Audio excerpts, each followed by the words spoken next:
Bismillahirrahmanirrahim. Alhamdulillahirabbil alamin. Hamdan ya Rabbana lakal hamdu kama yanbaghi li jalali wajhika wa 'azimi sultanik. Allahumma salli wa barik ala sayyidina Muhammadin fil awwalin wal akhirin wa fil mala'il a'la yawmiddin. Allahumma jamilna bil afiyati was salamah. وحققنا إتقى والاستقامة وعيدنا من موجبات الندامة في الحال والمآل إنك سميع الدعاء.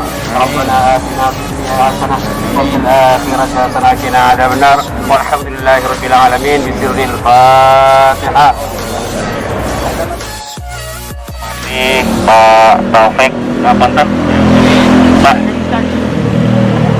Kiai Musnadi dan rekan-rekan MWC dan Banum semua, alhamdulillah pagi ini kita bisa menyelenggarakan kegiatan yang tidak biasa, lain dari yang lain. Nah, niki harapannya sareng-sareng mulai detik ini ke depan nanti kegiatannya MWC NU dan Banum harus menunjukkan sisi kreativitas dan kepemudaannya. Kemarin diskusi dengan Pak Taufik juga, mungkin kita bisa ngaji ngono misalnya tadabbur untuk alam, untuk taman-taman gitu. Kita ini kan banyak.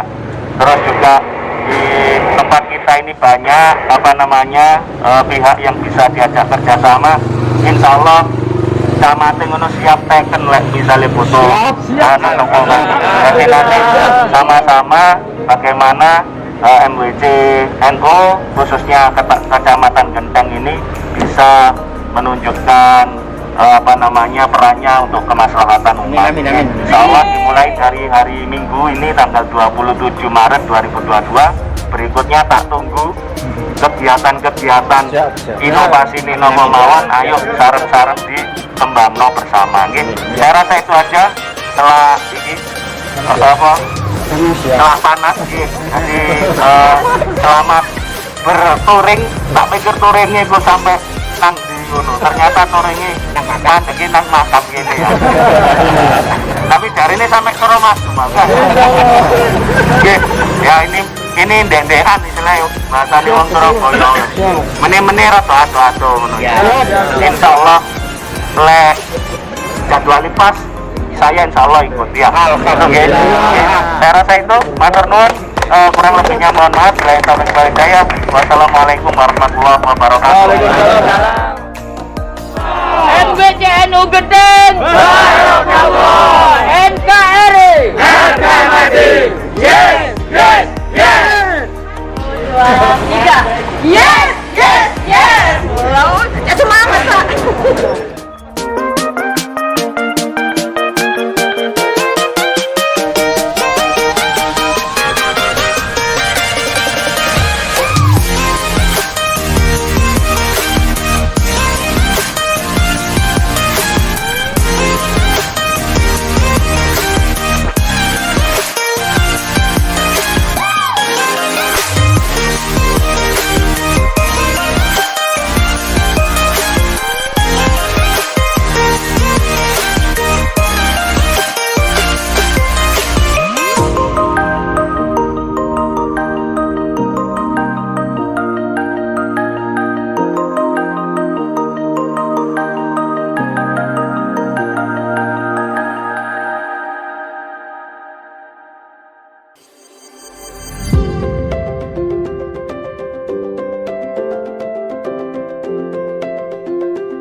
warahmatullahi wabarakatuh.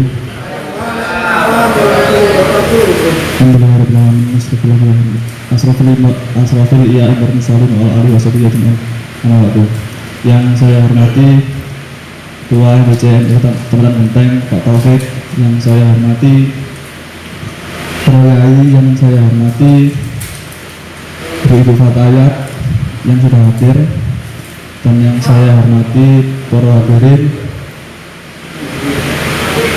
yang sudah datang dan mengikuti acara Religion and Right.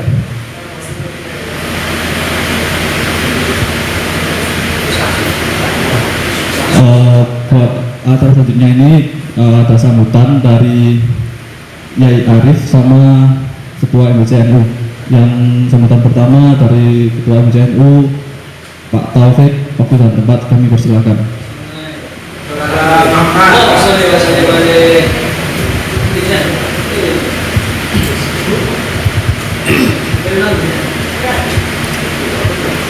Assalamualaikum warahmatullahi wabarakatuh. Bismillah, alhamdulillah, wala hawla wala quwata illa billah, amma ba'du. Hadirin muhtaramin, para alim, para ulama, para kiai, wabil khusus jajaran Syariah Majelis Wakil Cabang Nahdlatul Ulama Kecamatan Genteng, dan juga jajaran Tanfidiyah Majelis Wakil Cabang Nahdlatul Ulama Kecamatan Genteng serta jajarannya yang saya hormati, dan juga lembaga Majelis Wakil Cabang Nahdlatul Ulama Kecamatan Genteng yang saya banggakan, dan juga Banum Nahdlatul Ulama Kecamatan Genteng. Saat ini hadir dari sahabat Ansor dan sahabat Fatayat yang saya hormati dan saya banggakan, para kiai, ibu kiai yang saya hormati. Marilah kita bersama-sama senantiasa mengucapkan rasa syukur kepada Allah Subhanahu wa Ta'ala, di mana pada siang hari ini kita bisa hadir di majelis ini dalam rangka kegiatan lembaga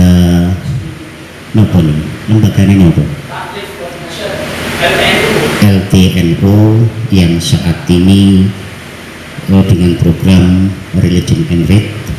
Mudah-mudahan kehadiran kita semua mendapat ridho dari Allah Subhanahu wa Ta'ala. Shalawat serta salam kami haturkan kepada baginda Rasul Muhammad sallallahu alaihi wasallam yang telah membawa risalah dimurtikannya agama Islam, yaitu agama Islam. Para kiai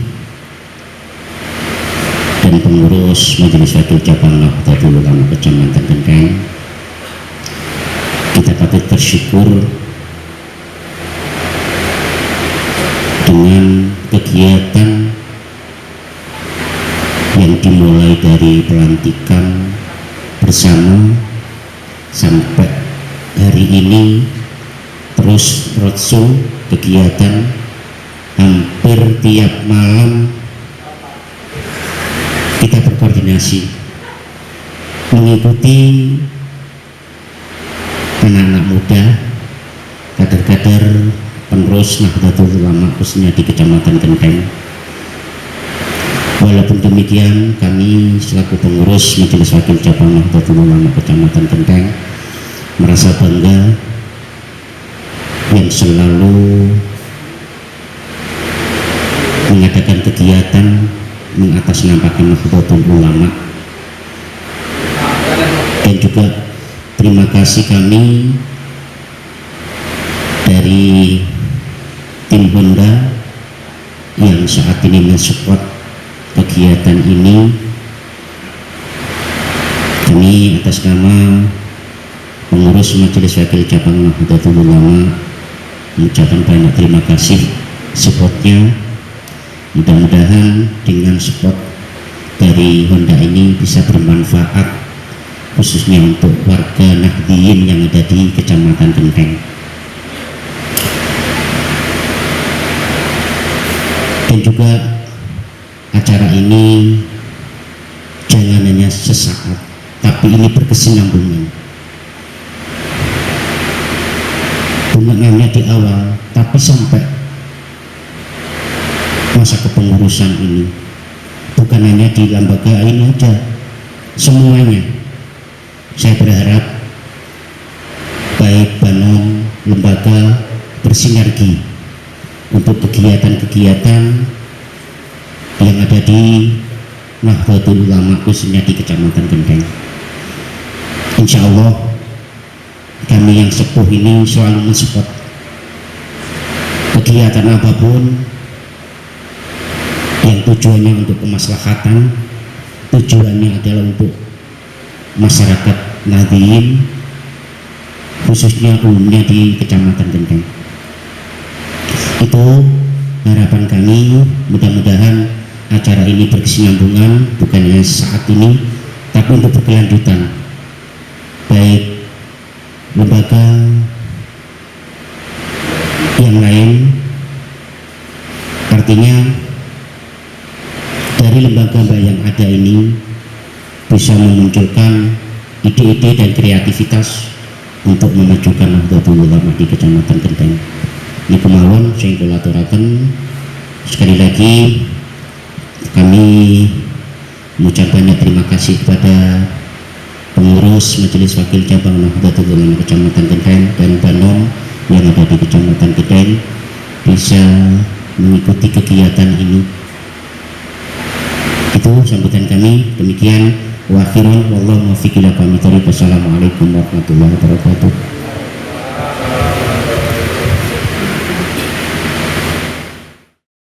Buat selanjutnya langsung masuk ke acara pelatihan berkendara dasar yang akan disampaikan oleh Darudiyah Honda. Waktu dan tempat saya persilakan.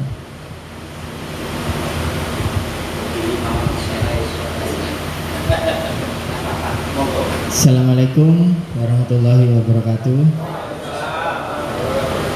Mohon izin saya berdiri karena kalau duduk kayaknya kurang ekspresinya kurang ini.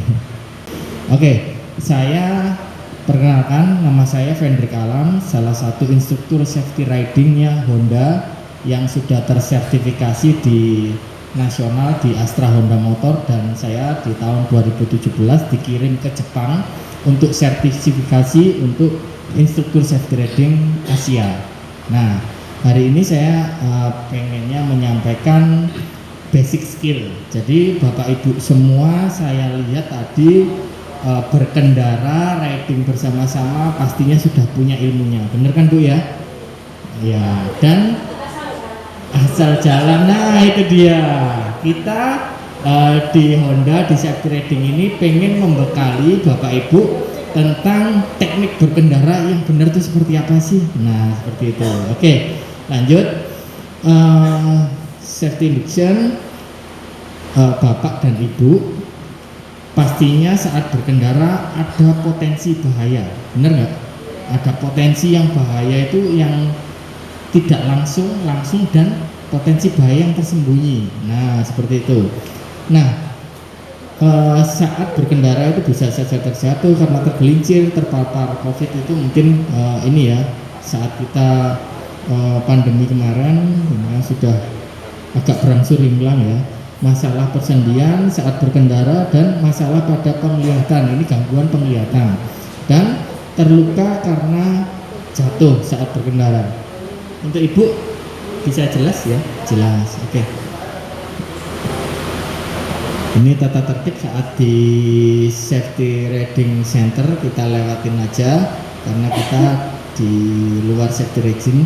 Nah, with money you can have insurance but not safety. Jadi Bapak Ibu punya uang bisa beli asuransi, ya benar ya. Tetapi tidak dengan keselamatan. Keselamatan itu tidak bisa dibeli, ya seperti itu. Nah, tujuan kita mensosialisasikan safety riding itu peserta memahami pentingnya keselamatan berkendara. Yang kedua, peserta memahami teknik dasar berkendara. Bapak Ibu semua sudah bisa naik motor. Mungkin kalau di strata 1 sampai 100 mungkin skill Bapak Ibu di 80-90 ya, tetapi skill dasar di 10-20 mungkin terlewati. Nah, kita pengen memupuk itu agar semua lini itu Bapak Ibu bisa memahami. Yang ketiga, peserta mampu mengenal dan memprediksi bahaya saat di jalan raya. Nah, ini materi kita hari ini. Awareness adalah peserta pelatihan dasar berkendara ini lebih peduli ya, lebih aware dengan keselamatan. Dan yang kedua adalah kita akan perlengkapan berkendara yang wajib dipakai saat berkendara itu apa saja. Nah, dan yang ketiga adalah skill berkendaranya. Oke, yang keempat, danger prediction atau memprediksikan bahaya. Dan yang pertama, kita masuk ke materi awareness. Nah, di Honda, kenapa Honda ini nggak jualan motor aja sih? Kenapa kok pakai ada divisi safety ridingnya? Nah, karena adanya filosofi dari Shuichiro Honda, yaitu respect for human life. Bahwasanya Honda ini peduli akan kehidupan manusia dan lingkungan. Dan yang ketiga adalah three joy buying, joy selling, dan joy creating. Nah, makanya terbentuklah divisi safety riding. Kita di safety riding itu, di safety ridingnya Honda itu ada hardware dan software. Di hardwarenya, semua produk yang kita keluarkan ke pasaran itu sudah memiliki fitur-fitur keselamatan seperti auto headlight on, terus switch side stand. Nah, Bapak dan Ibu di sini mungkin kalau beli motor yang ditanya ke salesnya apa? Benar. Terus cicilannya piro? Benar nggak? DP-nya bisa nggak diangsur lagi? Seperti itu. Tapi pernahkah Bapak Ibu menanyakan motor yang saya pilih ini, yang akan saya beli, ada fitur keselamatannya enggak? Nah, itulah yang sering terlewati ya. Tetapi Honda itu memang ada ini ya, switch side stand ini. Kalau motor Matic semua Honda itu, ini produk Honda ini pertama kali Matic itu Pak ya. Kalau dibuka jagang sampingnya itu mesinnya langsung mati. Itu adalah fitur keselamatan. Kadang-kadang kalau kita ngajak anak kecil di depan, nah kalau kita lengah, anak kecil ini kan kepo ya Bu ya, kadang-kadang niru-niru buka gasnya. Nah ini kalau kita lengah, anak kecil ini tiba-tiba buka gasnya, akhirnya mesinnya meskipun sudah distandarin, mesinnya nyala, dibuka gasnya, motornya ngompat. Nah seperti itu. Ada banyak lagi, ada kombi brake system, ada ABS dan lain-lain. Nah itu hardwarenya. Dan di softwarenya seperti saat ini kami mensosialisasikan safety riding itu di setiap acara Honda yang disupport agar peserta yang hadir itu mendapatkan manfaat pulang itu bawa ilmu seperti itu. Oke. Nah ini dari mulai usia dini, dari TK, SD, SMP sampai ke perguruan tinggi, juga ke perusahaan-perusahaan. Nah di pusat keseriusan Honda dalam safety riding ini di Indonesia ini kita ada 9 safety riding center. Nah di Pulau Sumatera itu ada 3 tempat, di Medan, Riau, di Aceh, dan di Pulau Jawa itu ada di Banten, Jatake, terus di Bandung, Jogja, dan di Jawa Timur itu di tempat kita ada di kota Sidoarjo. Nah ini di Dusun Wedi, Gedangan. Dan pusat pelatihan Honda terbesar se-Indonesia, se-Asia Tenggara ini baru jadi, ini ada di kota Delta Mas di Jakarta sana. Nah ini safety riding center kita, mungkin mas-mas yang panitia mungkin kalau pengen belajar safety riding, yuk kita semua pengen belajar safety riding lebih detail lagi, bisa datang ke tempat kita. Ini di Raya Sedati nomor 101 di Gedangan sana, di Sidoarjo. Nah ini ada tempat pelatihannya, ini besar sekali, dan ini ruang kelasnya seperti itu. Mungkin kita adakan gitu ya Mas ya. Nanti kapan-kapan kita ketemu di sana. Amin. Gratis, semuanya benar gratis, dan kalau semuanya kompak datang ke sana, misalkan minimal 20 orang atau sampai 30 orang, semua motor ini ya, ini kan ada motor semuanya kita pinjemin, mau pilih tipe apa saja. Nanti habis ini kan motor baru semua, nanti pilih yang mana, itu kan boleh pilih tipe apa saja. Di sana semua tipe ada, dipakai latihan, tapi setelah latihan dibalikin ke gudang, bukan dibawa pulang. Seperti itu. Dan kalau kita melewati jam makan siang, kita sediakan makan siang gratis. Iya, tapi untuk uang saku pulangnya belum kita budgetkan saat ini. Oke, dan ini safety riding park yang terbesar se Asia Tenggara, punya Astra Honda Motor. Nah, ini fasilitasnya lebih lengkap lagi, ada off road dan on road. Jadi untuk off roadnya di sana ada, kalau di tempat kita hanya on road. Oke. Di tahun 2019 ini data kecelakaan dari Korlantas ya sebesar 100.016 ini ya 16.411 kejadian laka lantas, dan di tahun 2020 ini turun karena adanya pandemi, lalu lintas agak lengang mungkin. Nah, akhirnya turun menjadi 100.028 kejadian laka lantas. Data ini kita ambil dari data Korlantas, dan di angka 100.000 ini meskipun pandemi masih termasuk besar banget ya Bu ya. Ini yang dilaporkan, yang tidak dilaporkan lebih banyak lagi mungkin. Dan 75%-nya kendaraan yang terlibat adalah sepeda motor. Karena apa? Sepeda motor ini sering diabaikan oleh kendaraan-kendaraan besar. Yang pertama, yang kedua, perilaku pengendara motor ini sering meremehkan tentang keselamatannya sendiri. Bisa kasih contoh nggak? Saat berkendara apa yang diremehkan? Gak pakai helm, pengakuan. Bukan ya, bukan curhat ya itu Mas ya. Oke, ibu-ibu kalau ke pasar pakai helm enggak? Enggak ya? Oh, ada di tempat kita, ada mulai dari anak SMA yang belum bisa naik motor, itu kita ajarin 5 menit langsung bisa naik motor gratis. Monggo silakan datang. Ket mau sing ditakokno gratis saya nek. Oke, kita lanjut. 58% dari total semua kecelakaan tadi, 58%-nya ini adalah di usia dini Bu, di usia 14 sampai 39 tahun ya, itu di usia yang produktif. Nah, kecelakaan itu disebabkan oleh 3 faktor. Jadi kecelakaan ini faktornya itu 3. Yang pertama karena faktor manusianya. Nah, ini fenomena di jalan raya itu seperti ini Bu, Bapak ya.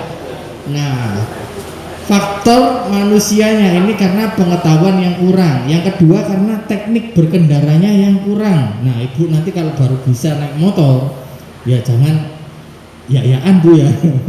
Nah, karena apa? Ini ada teknik berkendara yang kurang, itu akan berpotensi menyebabkan kecelakaan dan membahayakan pengendara lain. Nah, seperti itu. Dan yang berikutnya, nah ini contoh yang tidak menguasai kendaraannya saat berkendara, ya kan? Karena nggak menguasai kendaraannya, akhirnya dia dikuasai kendaraannya. Nah, tidak bisa mengemudikannya. Yang ketiga, karena kesehatan yang kurang saat berkendara. Kalau dirasa memang nggak bisa, ya kayaknya berkendara ini akan konsentrasinya akan hilang terus. Nah, ini kayak lapar juga bisa ya, tapi sebentar lagi puasa. Ini contoh naik motor yang kurang sehat. Nah, ini mungkin puasanya lupa bukoy. Oh, lupa sahur. Nah, kalau kurang sehat kan ya berkendaranya akhirnya berbahaya, ya. Jadi usahakan besok puasa itu jangan lupa sahur. Oke, yang keempat karena emosi. Nah, emosi itu bisa memicu kecelakaan dan memicu pertengkaran akhirnya, ya. Nah, kecelakaannya akhirnya kena tonjok bukan karena jatuh, ya kan? Emosi. Jadi tolong dijaga emosinya di jalan raya. Baik, yang terakhir karena etika atau attitude saat berkendara. Ini perlu dijaga juga. Kita ini di jalan nggak sendirian, Pak. Ada pengendara lain, kita harus saling menghormati sesama pengguna jalan raya. Nah, ini fenomena di jalan raya. Di faktor yang kedua, faktor kendaraan. Faktor pertama apa? Karena faktor manusia. Dan faktor yang kedua karena kendaraan. Di faktor kendaraan ini karena perawatan yang kurang. Yang kedua karena modifikasi yang seperti ini, modifikasi yang tidak sesuai. Knalpotnya ya diganti brong, terus bannya diganti kecil. Nah, itu yang sering kita lihat, Pak, ya. Nah, adik-adik dan anak-anak kita kalau kita belikan kendaraan, ya kalau modifikasi itu yang sesuai dengan diperuntukkan untuk di jalan raya. Dan yang ketiga karena faktor lingkungan. Di faktor lingkungan ini karena faktor jalanan, pengguna jalan lain, dan kondisi jalanan yang rusak dan cuaca yang ekstrim. Nah, ketiga faktor ini yang bisa menyebabkan kecelakaan. Jadi ingat-ingat Bapak Ibu, faktor yang terbesar dari ketiganya ini adalah faktor manusia. Karena manusia ini yang merawat motornya, yang mengendalikan motornya. Semua motor ini sesuai dengan keinginan pengendaranya. Kalau kita berperilaku tidak aman, pastinya motor ini juga akan nggak aman. Seperti itu. Oke. Sekecil apapun Bapak Ibu, kecelakaan itu sama dengan rugi. Kalau kita keluar rumah, misalkan mundur ngeluarin motor dari pagar, kita mundur nggak lihat kanan kiri ada motor lewat, berat, akhirnya kecelakaan, ringan kan? Tetapi sekecil seringan apapun kecelakaan itu sama dengan rugi. Pastinya kita berpikir untuk biaya perbaikan motornya. Yang kedua, biaya pengobatan kalau lecet-lecet, kalau ringan beli betadin, ya. Tetapi kalau parah itu bisa ada bahaya efek dari kecelakaan tadi sampai kehilangan pekerjaan, cacat tetap, terus kehilangan keluarga, dan nauzubillah min dzalik sampai meninggal dunia, ya, seperti itu.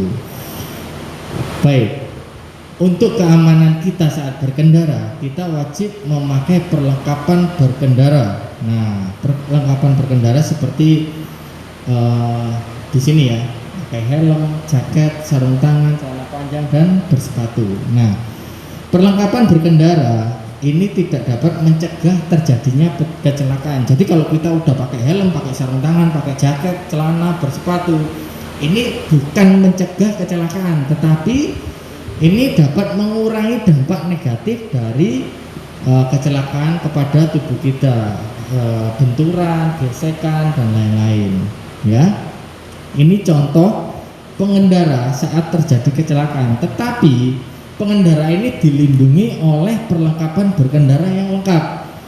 Nah, ini tapi dia ini kecelakaan, tetapi efek dari kecelakaan tadi kepada tubuhnya ini akan lebih minimal. Nah, kalau kita ada orang kecelakaan, ini pastinya terjadi benturan, gesekan, pukulan. Nah, seperti ini. Tetapi coba Bapak Ibu bayangkan, kalau orang ini nggak pakai helm, hanya pakai kaos, celana pendek, dan sendal jepitan, akibatnya gimana? Bisa dibayangkan ya Bapak Ibu. Jadi saat kita berkendara itu wajib yang kita pakai itu helm, jaket, sarung tangan, celana panjang dan bersepatu. Nah, oke, kita lanjut ya, karena video ini agak panjang, mungkin nanti sampai sore belum selesai ini. Lanjut aja ya. Oke. Kalau ibu-ibu kalau ke pasar dekat, cuman keluar komplek, keluar perumahan, mungkin di depan ya pasarnya deket dari rumah, dari perumahan kita, nggak pakai helm. Nanti suruh pakai helm, kalau orang ke pasar nggak pakai helm mungkin alasan ribet, ya kan, gerah, nggak keren. Nah, apabila orang itu terjadi kecelakaan sampai lumpuh, lupa ingatan dan sampai meninggal dunia, apakah ya alasan itu worth it nggak? Ya kan? Nah, kesuwen ini alasan baru ini. Nah, ini semua apakah ya sebanding gitu loh? Lupa ingatan cuman gara-gara alasan ribet. Alhamdulillah sampai meninggal dunia cuman gara-gara alasan gerah. Ya, helm, Bapak Ibu, saya jelaskan lebih detailnya. Helm ini adalah melindungi kepala kita. Kepala kita ini adalah organ tubuh yang paling vital, ya. Kalau di komputer itu softwarenya ini sini semua. Jadi kalau kena pukulan sedikit saja itu sudah sakit, apalagi kepentok aspal yang keras, ya. Jadi usahakan. Nah, itu tadi kesuwen itu enggak lah Bu, cuman pakai blok klik. Nah, ini helm dulu, ini wajib banget kalau helm ya, karena melindungi tubuh kita yang paling vital. Nah, ini yang kedua adalah pemeriksaan kendaraan. Sebelum kita gunakan kendaraan ini wajib diperiksa, ya. Apa saja yang perlu diperiksa? Banyak Bu. Sebelum berkendara kita harus memastikan bahan bakar ini ada, ya. Jangan pakai motor yang nggak ada bahan bakarnya, nanti nuntun. Yang kedua, olinya. Pastikan oli ini kalau ngecek itu ada dua. Yang pertama warnanya. Kalau warnanya udah hitam banget, nggak usah nunggu ini, nggak usah nunggu servis berikutnya di kilometer ini. Kalau memang seperti itu, agar mesin kita awet, kita harus ganti olinya. Yang kedua, ngecek oli itu dari volumenya. Kita buka tutup olinya, itu kan ada chipsticknya. Nah, itu kalau ada tiga Pak ya, ada 3 garis, satu paling atas, 2 dan yang paling bawah. Kalau dari tengah ini ke bawah, ini sudah waktunya nambah olinya. Nah, seperti itu. Terus kita cek lagi rantai, ban, kopling, rem, lampu-lampu, baut, baterai, radiator, banyak banget. Ini gak budal-budal kerja, gitu ya Pak ya. Nah, kalau kita memang buru-buru, ada 3 poin penting yang wajib kita cek. Meskipun kita buru-buru, ini wajib Pak. Jadi yang pertama adalah ban. Ban ini kita pastikan depan belakang ini tidak ada benda asing. Benda asing yang dimaksud mungkin paku atau apa ya yang menempel pada ban. Yang kedua, tekanannya sudah cukupkah? Kalau tekanannya kurang, kita pakai terus, mungkin bisa tambah ambles, tambah gembos. Dan yang ketiga, ulir bannya, ya, ulir bannya ini kita cek sudah waktunya ganti atau belum. Dan poin yang kedua adalah rem. Rem depan dan belakang pastikan berfungsi dengan baik. Ya, kita rem, kita majukan sedikit, kita rem depan, majukan sedikit lagi, kita rem belakang. Nah, ini berfungsi dengan baik. Nah, itu remnya berarti bisa pakai. Yang ketiga, lampu-lampu, headlamp, stop lamp, dan lampu sen ini pastikan menyala semua. Karena apa? Ini adalah alat komunikasi kita dengan pengendara lain. Ya, seperti itu. Oke, kita masuk ke skill berkendara atau basic skill. Bapak Ibu, kalau mau berangkat kerja pagi-pagi naik motor, kalau bisa mulai besok disempatkan stretching kecil sebelum naik motor ini 3-5 menit lah sebelum kita berangkat kerja. Pastikan ini untuk memastikan tubuh kita ini benar-benar siap untuk naik motor. Itu akan lebih baik Bapak, akan meningkatkan konsentrasi kita saat berkendara, juga mereview kondisi tubuh kita, sehat apa nggak sehat sih sebenarnya hari ini. Nah, seperti itu. Yang berikutnya, nah ini penting di safety riding, postur berkendara yang benar itu seperti ini. Ini ada 7 dan kita bahas dari atas ke bawah. Yang pertama, pandangan kita saat naik motor ini yang benar itu Bu ya Bapak, pandangannya itu jauh ke depan, bukan melihat 1-2 motor di depan kita. Jadi sedari jauh kita itu bisa melihat, oh ada lubang, kita udah siap. Oh ada orang mau nyebrang, kita siap. Ada motor mau pindah jalur, kita sedari jauh ini ada antisipasinya, seperti itu loh maksudnya. Yang kedua, pundak rileks, jangan terlalu tegang. Yang ketiga, sikunya. Nah, seperti di sini, sikunya itu kalau nyetir motor yang benar itu sedikit meneguk seperti ini. Ini tujuannya apa? Agar kalau kita nyetirnya lurus gini, ya kan, lurus gini, kalau ada pergolakan kan ini nggak ada suspensinya, nggak ada yang getaran yang dihasilkan dari stang kemudi tadi ke mata kita, jadi pandangan kita akan kabur. Lalu kalau nyetirnya lurus gini, kalau belok ya kan semua badannya itu belok, tetapi kalau kita agak maju dikit agar tubuh kita, tangan kita ini sedikit gini, kalau nyetir ini hanya sikunya aja, jadi badannya tetap tegak. Ini lurus, ini belok. Ya, itu akan mengurangi keseimbangan dan berbahaya. Oke? Yang keempat adalah tangan. Nah, saya tadi saat riding sempat ke belakang, ke tengah melihat jarinya ini yang kanan itu yang benar di safety riding Pak. Ini semua menggenggam hand grip seperti ini. Nggak ada jari yang standby di handle rem depan. Nah, kenapa? Padahal tujuannya Bapak, Ibu, Mas-mas ini kalau jarinya standby, kalau ada potensi bahaya tiba-tiba siap ngerem, bener nggak? Tapi sempet nggak? Kalau orang kaget, kita tarik tuas remnya, ketutup nggak putaran gasnya sebenarnya? Nah, kalau kita mau ngurangi kecepatan dengan tarik tuas rem depan dan gas ini tetap terbuka, yang roda depan dihambat oleh rem, yang belakang masih ada daya dorong dari roda belakang. Akhirnya kalau seperti itu, setir akan cenderung berbelok dan terjatuh. Dan orang kecelakaan yang tiba-tiba jatuh, ditanya tadi jatuhnya kenapa? Nggak tahu, saya tiba-tiba jatuh. Itu karena jarinya sendiri sebenarnya. Sampai cepatnya proses itu, sampai nggak sadar dia itu jatuh karena apa. Nah, itu saya bahas itu, riset itu di Suzuka, di sirkuit Suzuka Jepang. Itu di dalamnya itu ada safety riding park. Nah, itu membahas tentang itu. Dan bahaya yang berikutnya, saat kita belok jarinya standby, orang kaget itu pastinya refleks Pak ya. Refleks itu nggak pakai mikir, refleks itu gerakan jari ini. Kalau sedang belok tiba-tiba ada rombong bakso nyebrang, kaget nggak? Ketarik nggak akhirnya? Nah, ketarik, motor sedang miring, ketarik tuas rem depannya, akhirnya terjatuh itu. Dan orang itu nggak sadar jatuh karena apa, karena kaget aja kok jatuh ya, seperti itu. Yang kelima, pinggulnya, posisi duduknya pas di center tengah, tidak terlalu miring ke kiri atau ke kanan atau ke depan, ya pas di center tengah. Yang keenam, lututnya merapat ke sisi dalam. Ini tempat goncengan ada. Anaknya naik mobil gitu.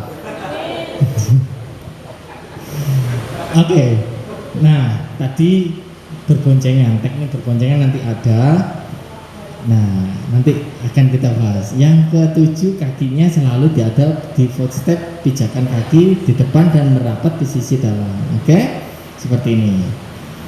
Dan ini teknik berboncengan. Nah, Ibu kok tahu? Habis ini kita bahas boncengan. Baik. Teknik berboncengan yang benar itu, yang dibonceng pun itu harus di safety riding itu agar selamat itu seperti ini. Ada 3 poin penting Bu. Yang pertama, pegangannya. pegangannya yang benar itu di pinggang pengendara. Ini kalau muhrimnya, ya, kalau dibonceng suaminya Bu. Tetapi kalau dibonceng ojol apa dibonceng yang bukan muhrimnya, pegangannya ibu itu di lututnya sendiri sini. Jadi di lutut sendiri. Nah, kalau di belakang itu beban berat ibu itu akhirnya motor ini akan paling belakang. Ini akan lebih goyang motornya. Bener nggak Mas? Pernah nggak? Oleng ya?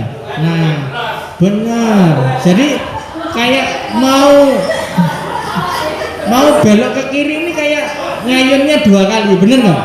Nah, itu karena total berat badan ibu itu ibu pindahkan ke paling belakang dengan pegangan plenger ini namanya. Ini sebenarnya buat nali, bukan buat pegangan, ini buat nali barang.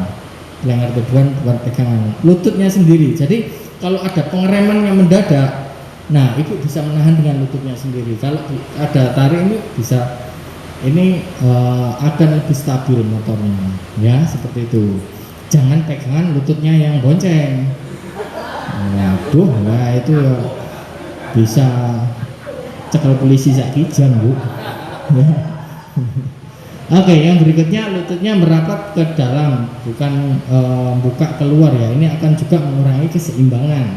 Nah, untuk pijakan kaki yang benar itu dipijakan kaki di depan tumit dan merapat ke sisi dalam. Nah, merapat. Jadi agar total berat kendaraan ini benar-benar tetap di center atau di tengah. Ini akan memudahkan pengendara ini mengendalikan kendaraannya, ya. Oke, sadari penumpang memiliki resiko yang sama dengan pengendara saat terjadi kecelakaan. Jadi ibu, bapak kalau dibonceng harus tetap safety, pakai helm, jaket, sarung tangan, bercelana panjang dan bersepatu untuk melindungi tubuhnya. Oke, kita masuk ke teknik pengereman. Saat teknik pengereman ini gampang mungkin ya kalau dibilang, tetapi ada teknik pengereman yang membahayakan, yaitu kalau orang lagi berkendara tiba-tiba disuruh berhenti mendadak. Bahaya nggak? Nah, bahayanya itu karena pengoperasian rem yang salah, terus kita nggak siap karena panik, itu malah akan terjadi kecelakaan. Kalau kita disuruh berhenti mendadak tiba-tiba, kalau hanya mempergunakan rem belakang saja, jarak berhentinya itu sepanjang ini. Tetapi kalau hanya mempergunakan rem depan saja, jaraknya akan lebih pendek. Tetapi lebih pendek lagi, akan lebih segera motor ini berhenti itu dengan mengkombinasikan rem depan dan belakang secara bersamaan, tetapi dengan tekanan lebih kuat yang depan. Benar. Jadi kenapa motor, mobil, semua perangkat remnya kok lebih bagus yang depan? Karena adanya gaya inersia yang memindahkan berat badan kendaraan sama orangnya. Itu saat pengereman itu ke depan, semua bebannya ke depan. Makanya yang lebih rem yang lebih bagus itu pasti yang depan, karena itu akan lebih cepat memberhentikan kendaraannya. Nah, kalau mengkombinasikan akan lebih pendek lagi, sependek ini. Ini depan dan belakang secara bersamaan. Oke, dasar pengereman, tutup putaran gasnya. Jadi kalau kita memutuskan untuk ngerem, tutup putaran gasnya dulu, baru operasikan rem depan dan belakang secara bersamaan dengan tekanan kuat yang mana Bu? Depan atau belakang? Depan, benar. Yang ketiga, tarik tuas koplingnya. Kalau motor sudah mau berhenti agar mesinnya nggak mati. Kalau keempat, turunkan kaki kiri untuk jagangnya. Jadi yang kanan tetap di atas. Angel Bu ya. Kalau masih belum banget, nah enggak, saya enggak ngajarin balapan ya. Ini contoh teknik menikung teman. Oh bukan, teknik berbelok, bukan teknik menikung teman ya. Ya kok baper toh Mas? Habis ketikung nah Mas. Habis ketikung nih. Enggak ya.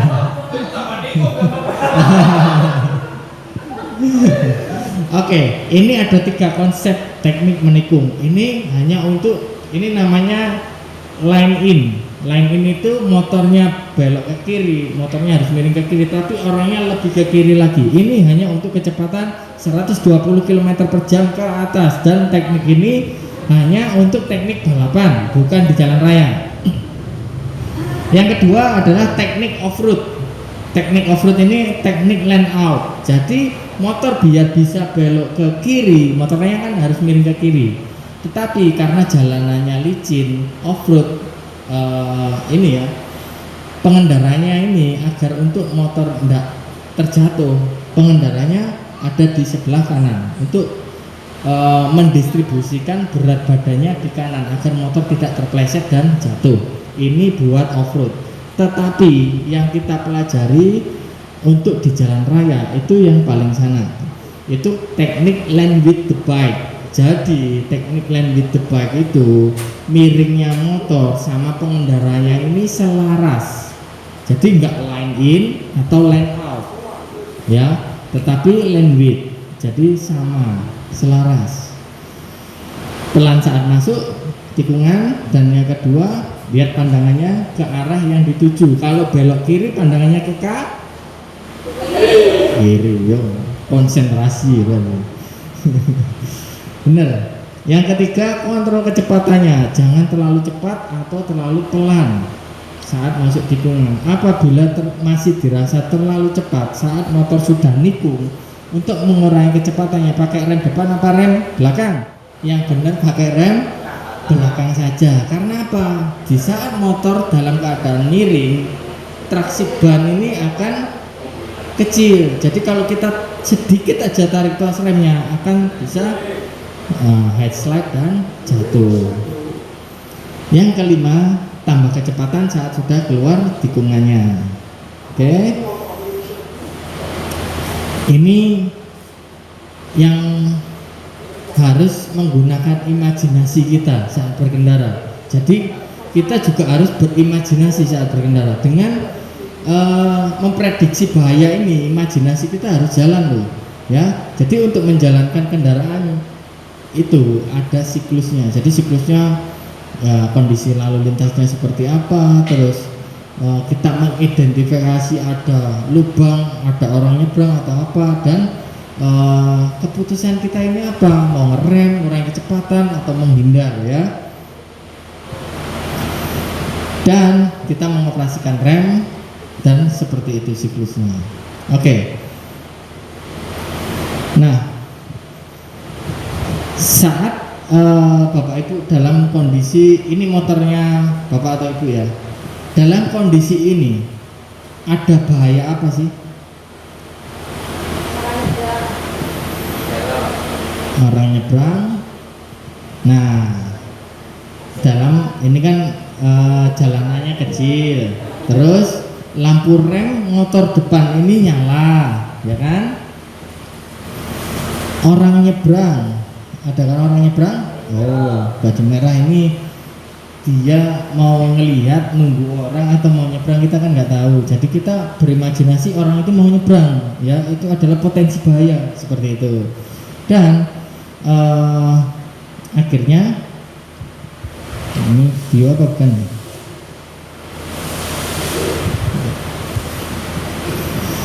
Prediksikan pejalan kaki ini sedang menyeberang, jadi pasti menyeberang misalkan. Nah ini kita harus ngapain? Kurangi kecepatannya. Yang kedua, menjaga jarak dengan kendaraan yang depan. Dan apabila nyaris menabrak, ini kita harus seperti apa? Kita harus siap dengan pengereman mendadak. Pengereman mendadak itu ya teknik pengereman yang kita pelajari tadi. Yang kedua, berhenti sebelum menabrak pejalan kaki.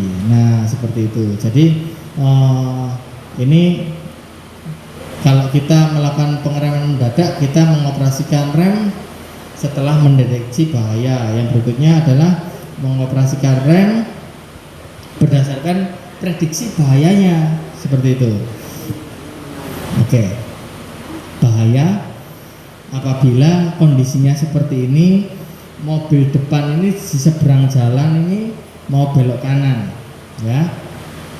Ini kita kan pasti tahu ibu-ibu ini atau bapak-bapak mau ke kiri atau ke kanan pasti nunggu mobil ini selesai belok ke kanan dan itu pastinya akan aman. Ini tidak seberapa bahaya, tapi kita tetap harus memprediksikannya.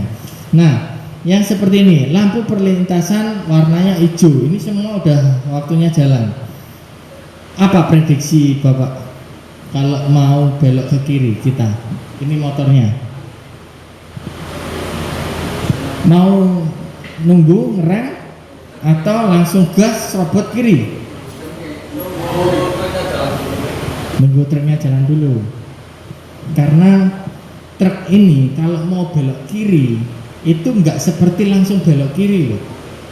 Ini akan memancing kayak mancing. Jadi mobil besar itu kalau belok itu pasti memerlukan haluan lebih luas. Nah, kayak nggak belok kan, kalau kita paksakan masuk kiri, dia belok kiri, kita akan terjepit. Nah, itu baiknya kurangi dulu kecepatannya, biarkan truknya lewat. Kalau seperti ini jalanan sempit dan ada pertigaan, ya. Nah, ini pastikan pelan dulu sebelum melewati pertigaannya. Oke, ini kita lanjut.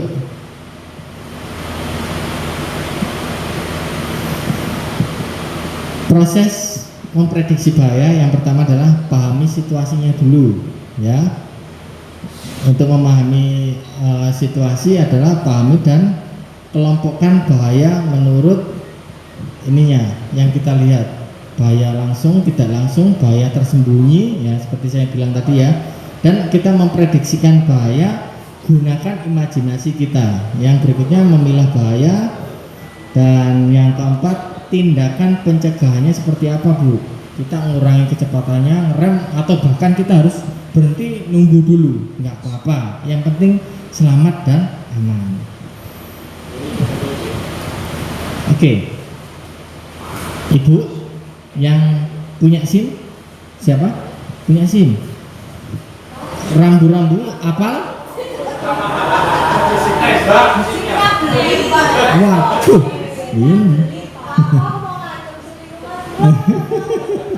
Oke, kalau memang beli kita refresh ya.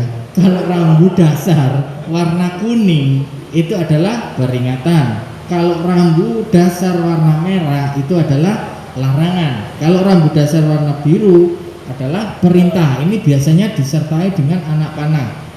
Nah, kalau anak panah ke kiri dasar biru, Bapak ini wajib ke kiri, berarti itu perintah. Bapak diperintahkan untuk ke kiri, ya.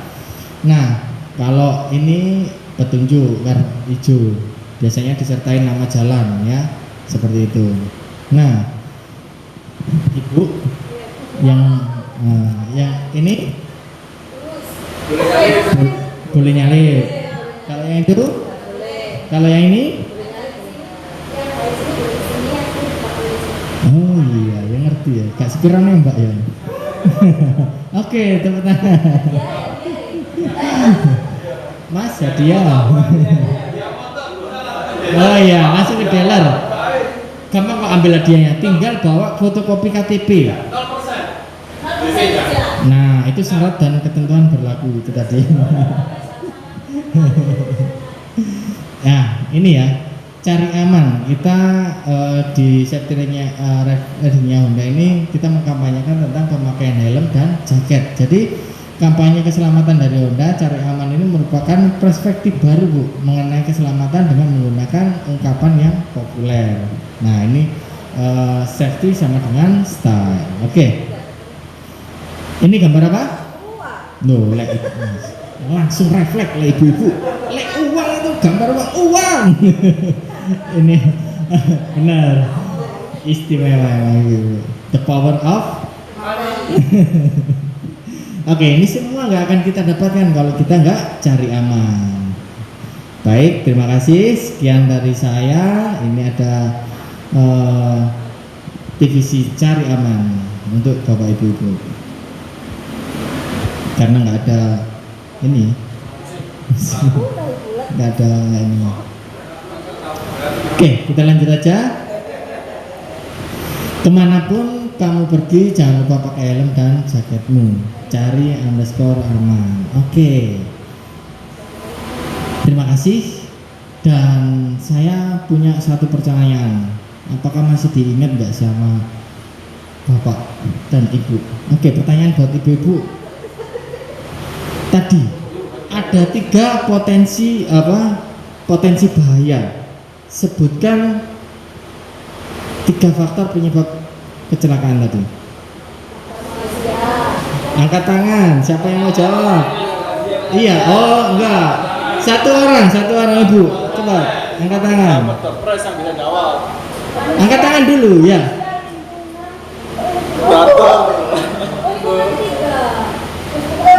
Ya, pokoknya 3. Apa aja?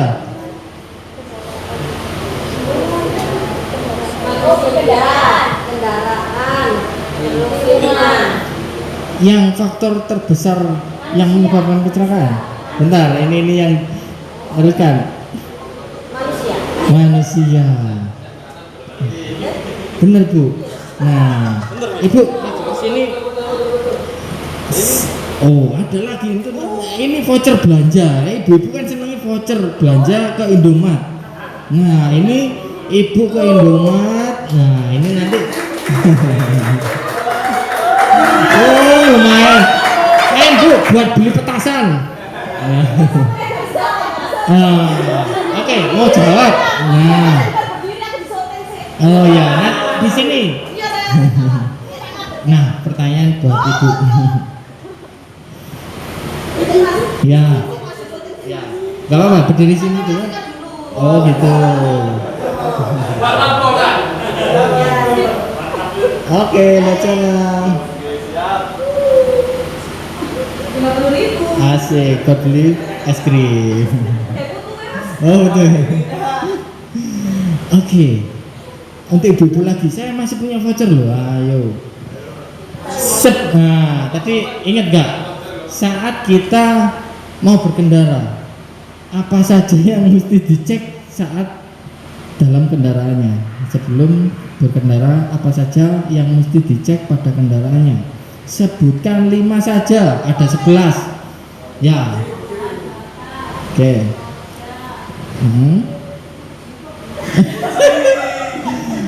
Ban bakar, roda, terus sangu. Enggak. Ayo ibu sana pengen jawab kayaknya, ayo.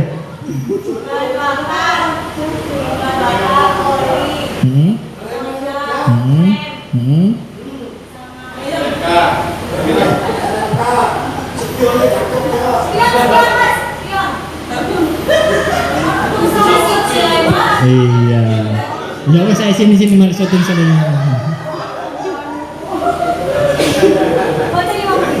Duh, ini 50 nolnya kurang sih. Oke. Bu, sini Bu, sini. Wes kate jawab sini tak kayak voucher Bu. Pokoknya sampai sini. Iya.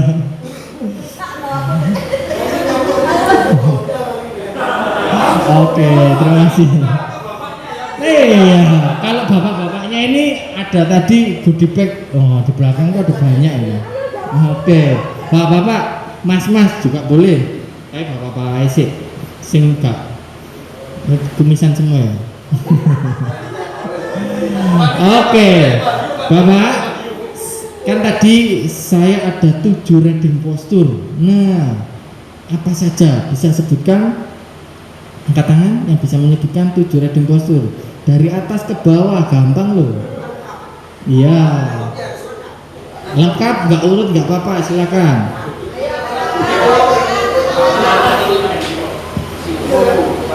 Ya, oke. Pandangan tepat, oke, 1.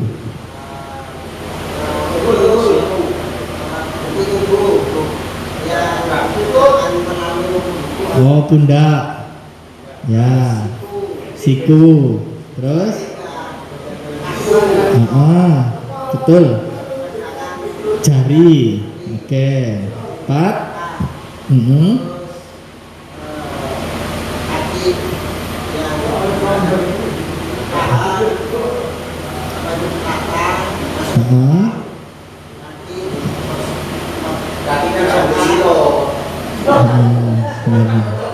Wes, Pak, sini maju. Oke, sini. Oh, Bapak ini beda.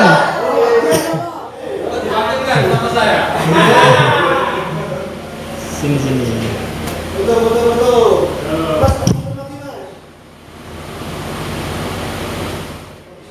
Untuk dari saya, terima kasih. Semoga yang saya sampaikan tadi menjadikan manfaat buat Bapak Ibu semua, dan untuk bisa mengajari lagi ke anak-anaknya atau ke adik-adiknya agar nanti pahalanya MLM gitu ya.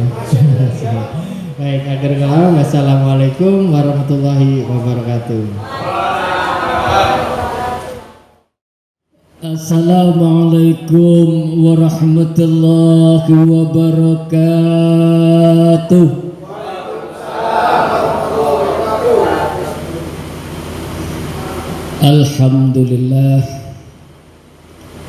Alhamdulillahilladzi la ilaha illa huwal hayyul qayyum.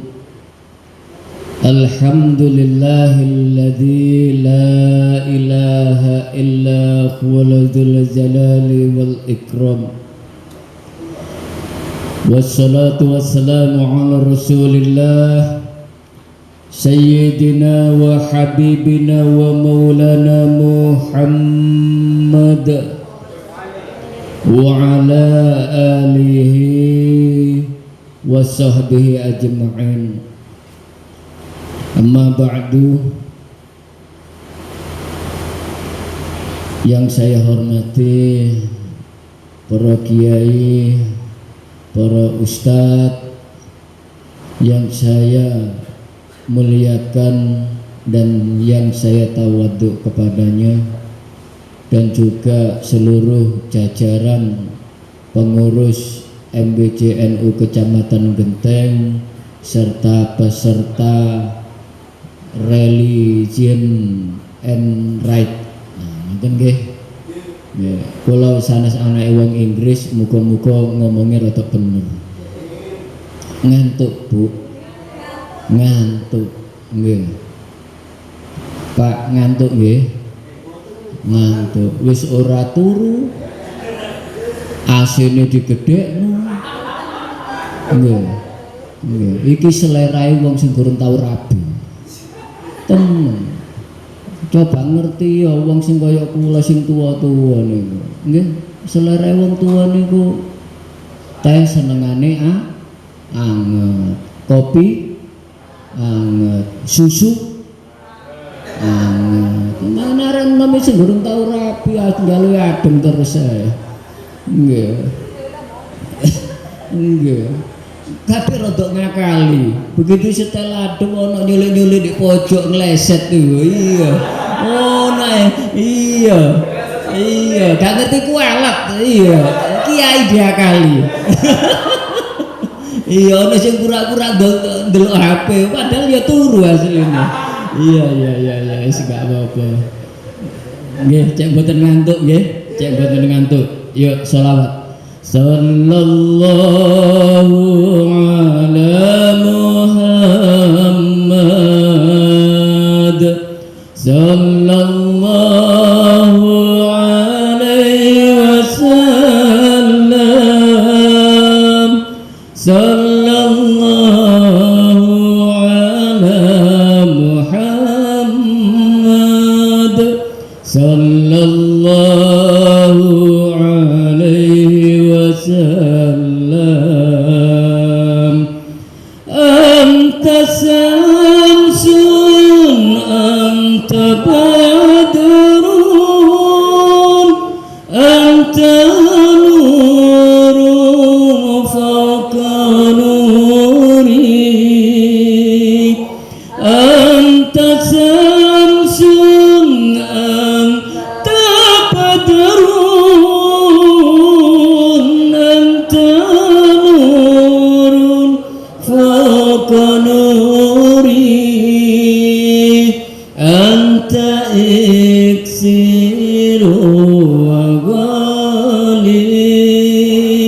anta misbahus suduri.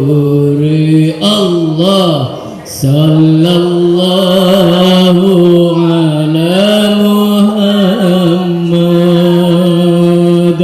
sallallahu alaihi wasallam sallallahu ala Muhammad sallallahu alaihi wasallam. Ya Nabi salam alaika, ya Rasul salam alaika, ya Nabi salam alaika, ya Rasul salam alaika, ya Habibi salam alaika, salawatullah alaika, sallallahu ala Muhammad sallallahu alaihi wasallam sallallahu ala Muhammad sallallahu alaihi wasallam. Begini guys, cara keren ngono lho. Ya. Begini dulur. Alhamdulillah dengan adanya acara ini sawangane kaya awak dhewe gak ketok tuwek. Nom iya. Iya, apa meneh coba sing hadir iku IPPNU Fatayat sing nom-nom. Wah, tambah ketok.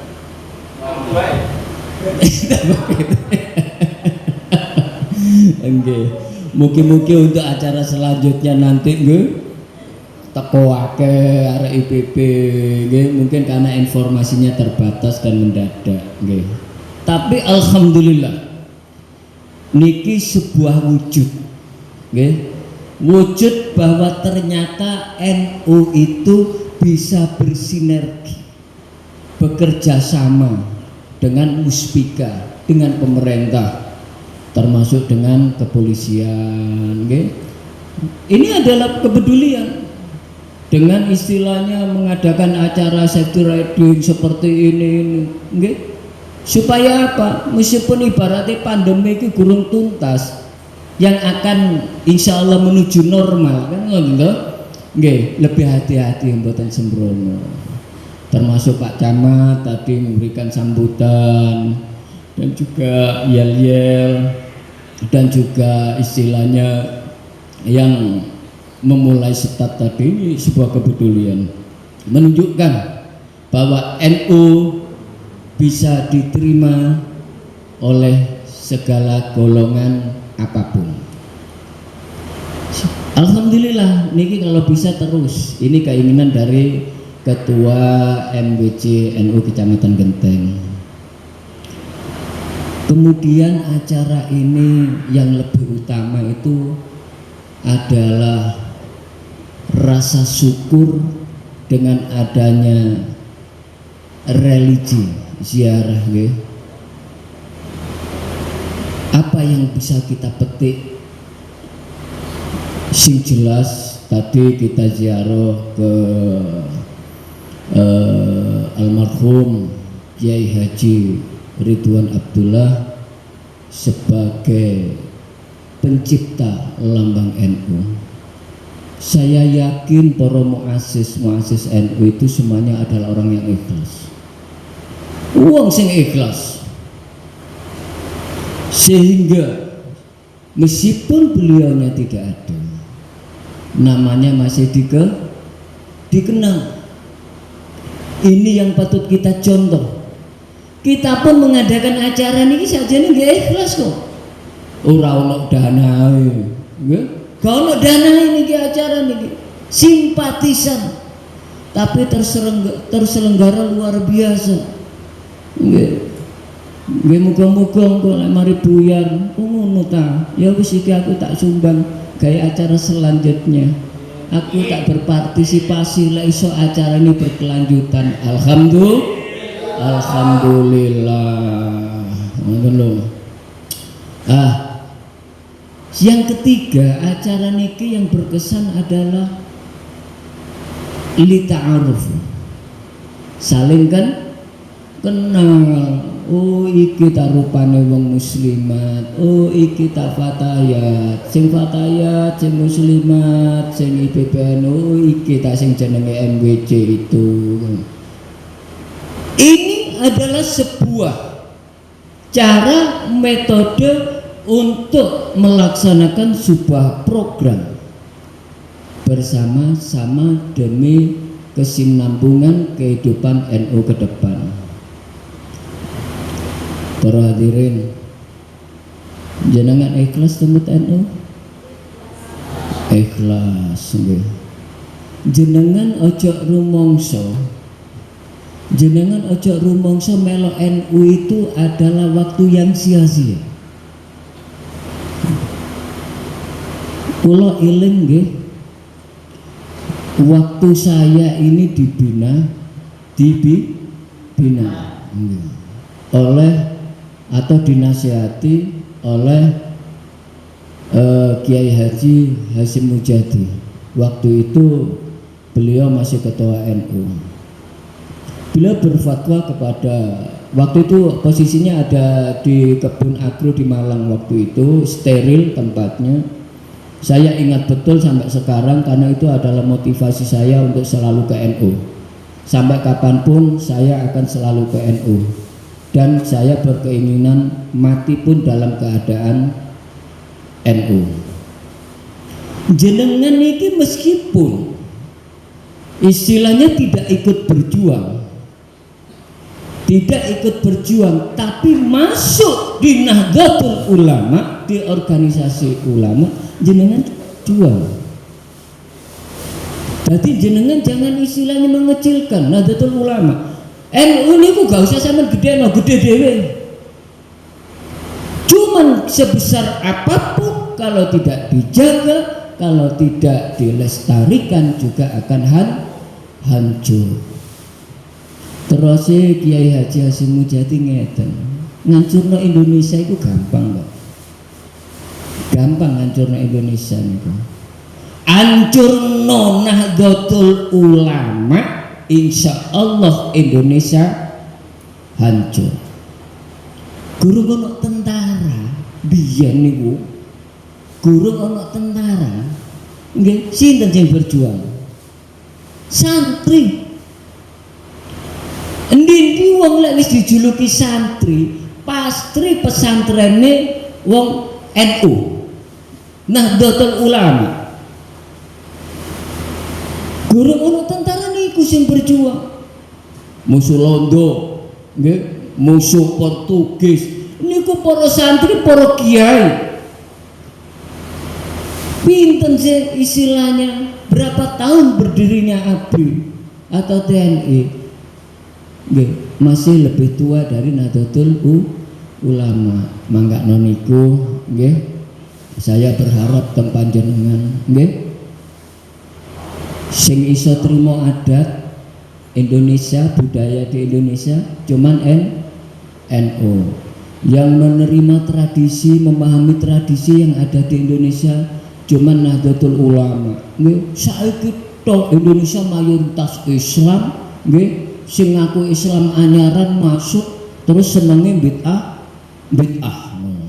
Nggih, sithik-sithik musyrik, sithik-sithik kafir. Isae bid'ah kapar kafir tok iso.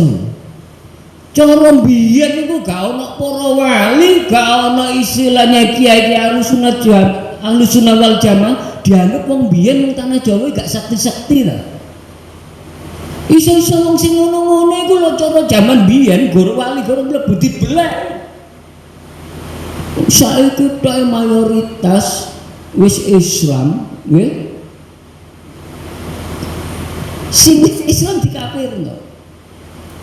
Nggih, gak iso golek wong sing kurung Islam, iku di Islam gak iso. Karena apa? Semuanya tendensinya adalah politik.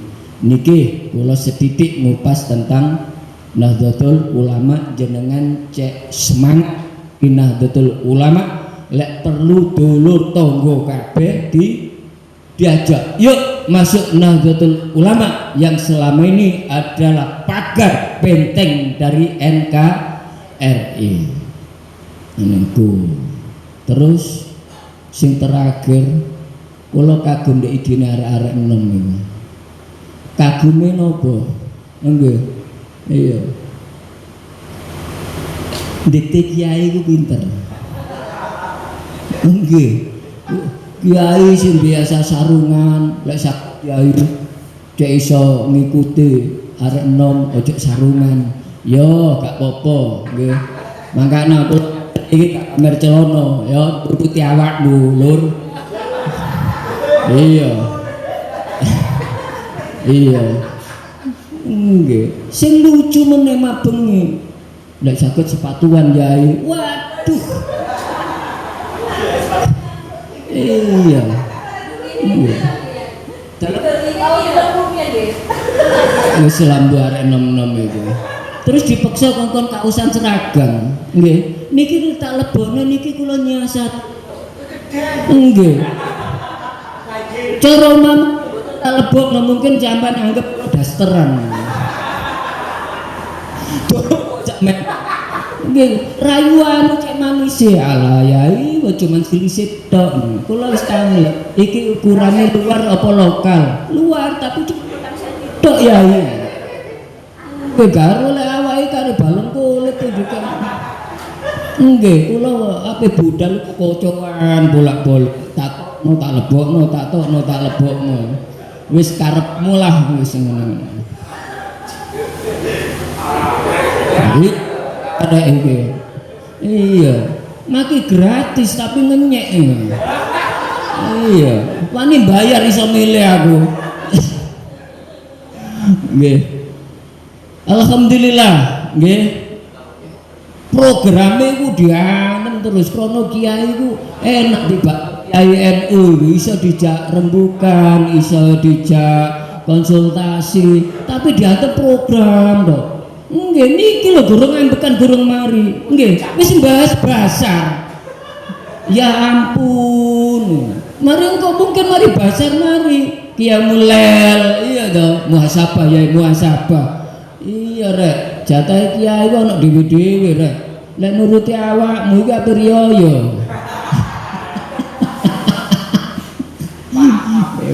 Nggih, mboten nggih. Insyaallah demi Nahdlatul Ulama nggih. Nggih, apapun yang diinginkan generasi muda NU insyaallah kula nuruti. Cuman ngeten Lur. Dadi warga NU kudu ana bedane. Nggih. Jenengan kaji, nggih. Dengan hati, dengan pikiran murni. Sinten yang dapat mengimplementasikan Islam rahmatan lil alamin. Nggih. Mangkano NU niku nggih paling gak seneng nyalahno wong. Apa meneh sampai ngapar-ngapirno wong niku mboten seneng NU niku. Krana NU niku menghormati perbedaan. Kadang awake dipaksa kongkon manut paham ta mboten kula niki gak ngerti. Wong tuwa beda. Sekolah beda, mangan beda, kumpulan beda. Lho pikiran kok kon gak oleh beda kuwi lho ya opo? Niki mangkane sampai Gus Dur dihujat niku nggih, sampai Gus Dur dikafir-kafirno krana istilahnya menerapkan Islam rahmatan lil alamin. Wong Gus Dur niku wis jelas nasabe duriyae wis jelas niku bisa dikafir-kafirno. Nggih. Engko dolen di Israel jarine isale bola mbek Yahudi. Nggih. Engko mlebu ndek gereja jarine jarine ibaratnya menjual agama. Kan ngoten to. Padahal gak ono wong sing kaya Gus Dur wani ngomong Islam ndek gereja niku lho, niku luar biasa.